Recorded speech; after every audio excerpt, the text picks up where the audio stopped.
కారులో చిన్నవాడు anti theft on చేయడంతో రక్షణ మోడ్లోకి అన్ని తాళాలు మూసుకున్నప్పుడు ఆమె చూసింది.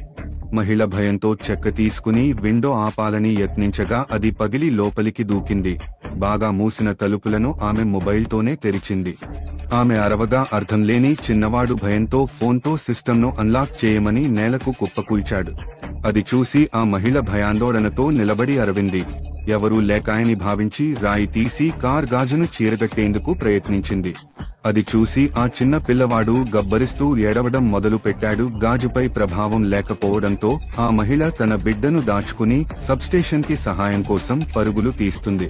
కానీ కారులో తాళం ఉండటంతో నిశ్శబ్దంగా లోపల దాక్కుని అక్కడున్న వస్తువులను పరిశీలించి టార్చ్, క్రోబార్ తీసుకుని గాజు కొట్టేందుకు ప్రయత్నించింది. అతిగా ప్రయత్నించి కూడా గాజు విరగలేదు. ఆమె కారుపై ఆశతో పడుకుని నిద్రపోయింది. కానీ రేపు మరిన్ని ఇబ్బందులు ఎదురవుతాయి.